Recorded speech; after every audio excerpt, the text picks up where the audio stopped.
你記住，有福嘅人有腳毛，吓，咁冇腳毛嘅咧，冇福啦。用條毛就可以睇一個人有冇福，得唔得㗎？我話得，唔得就花神得啦。吓，嗱嗱聲立高對褲腳，睇下你有冇腳毛啦。老祖宗教落有福之人兩腿毛，無福之人無兩腿。嗱，好多人聽到呢句說話，第一反應就係福氣幾時同腳毛扯上關係嘅？真係鳩噏當秘笈啊！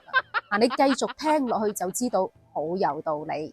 嗱，喺農耕時代，勞動人民都係以耕田為主嘅，正所謂四海無閒田，農夫猶餓死。意思即係話冇荒廢嘅農田，但係有種田嘅農民餓死咁解。嗱，屏幕前如果有耕過田嘅人都應該知道，農民係慣咗日出而作，日落而息嘅。每日一大早就拎住啲架撐去耕田去做工。咁為咗方便嘅時候，嗱，落田仲會立高對褲腳先至做工。咁田裏面係好多泥好多扮噶嘛，做工嘅時候一腳踩落去啲泥扮嗰度，自然黐到成對腳都係噶啦。嗱，做完工之後就習慣將啲扮啊泥啊洗乾淨先至翻屋企嘅。咁長期咁洗啊洗，洗得多啲腳毛就越嚟越少咯，因為捽甩晒啊嘛，所以洗下洗下對腳就自然光脫脫冇乜毛噶咯。嗱，呢一下就可以睇得出貧苦嘅勞動人民手停就口停，唔做就冇得食噶咯。嗱，相反唔使做都有得食嗰啲達官貴人啊，或者係大地主啊嗰啲就唔使辛苦落田去做工啦，唔使奔波勞碌，一般都係養尊處優。嗱，所以皮膚都生得白白淨淨啲嘅。咁啲毛嗱，我講嘅係啲腳毛啊，自然旺盛啲啦，因為唔使捽啊嘛，唔使洗佢啊嘛。嗱，所以古時候嘅老百姓就用睇腳毛嚟判斷一個人究竟係面朝黃土背朝天嘅貧苦農民啦，定係日日無所事事、養尊處優、高枕無憂嘅達官貴人呢？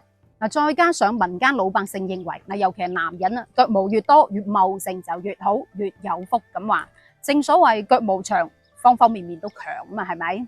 嗱，呢個講法又唔係話冇譜嘅喎。咁從中醫角度嚟講，呢啲體毛啊、腳毛啊、乜毛越多嘅，就叫做雄性激素分泌旺盛，即係表明呢一個人力氣大、身體好、耐力亦都好好，甚至生育能力都好好。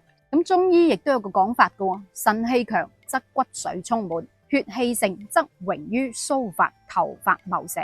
咁用腳毛嚟判斷一個人有冇福，嗱，可能就未必準，但係毛髮呢啲嘢就可以知道一個人嘅身體狀況健唔健康啦。嗱，呢一個就係老祖宗教落嘅有福之人兩腿毛。咁至於後半句無福之人無兩腿又點解呢？無兩腿又冇福。嗱，其實呢度嘅毛係有忙嘅意思，嗱，你可以試用普通話讀下，卯卯卯，猛猛猛，嗱，發音係相近嘅，咁所以無兩腿即係忙兩腿咁解，嗱，呢一下好容易理解咯。你代入去嘅意思即係話冇福之人就係忙兩腿啦，換言之即係話成日奔波勞累，為兩餐做到隻隻咁，行唔到落嚟嘅，甚至係漂泊異鄉，居無定所，翻屋企過年嘅時間都冇。嗱，呢一種就俾判斷為係勞碌命無福之人啦。嗱，你再睇翻忙兩腿嘅忙字，其實有光嘅含義喺裏邊。嗱，呢度光指嘅係光腿，唔係女士們依家着嘅光腿神器吓。呢度光指嘅係露出對腳，裸露出嚟。咁嗱，你對應翻以前古時候嘅人，為咗兩餐頻頻撲撲，辛苦咗大半世，可能都未必捨得買一條長褲去遮住對腳。咁呢一個就係老祖宗留低嘅有福之人兩腿毛，無福之人無兩腿嘅俗語來源啦。嗱，講到呢度又令我諗起魯迅寫嗰句說話，着長衫嘅孔乙己，意思即係話着長衫嘅就係有文化嘅人，但係如果落田耕種辛苦勞動嘅農民就會輕裝上陣，着啲輕便裝嘅短衫短褲。嗱，所以喺古時候用着長衫定着短衫嚟判斷一個人究竟係農民啦定係有文化嘅人。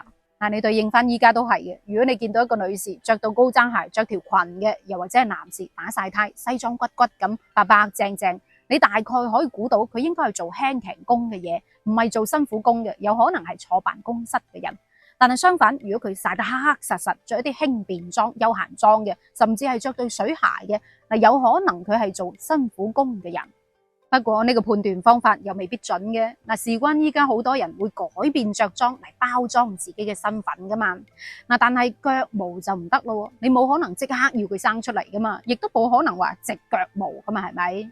所以有福之人兩腿毛，無福之人無兩腿呢句說話就可以睇得出貧富嘅差距。有錢係樓上樓，冇錢就地下踎。貧苦嘅農民係要自力更生嘅，但係有冇福又唔係話單單靠條毛嘅，係咪？嗱，老祖宗將呢啲經驗總結成濃縮成一句說話，只係想告誡我哋嗱，如果想成為有福之人嘅話，就要靠自己雙手去創造啦。除咗死做爛做之外，仲要識得去食腦啊！你話係咪呢？咁好啦，到最後又輪到你發揮，你又點樣睇有福之人兩腿毛，無福之人無兩腿呢一句說話呢？你有冇腳毛呢？留言分享下，我哋下一期再見，拜拜。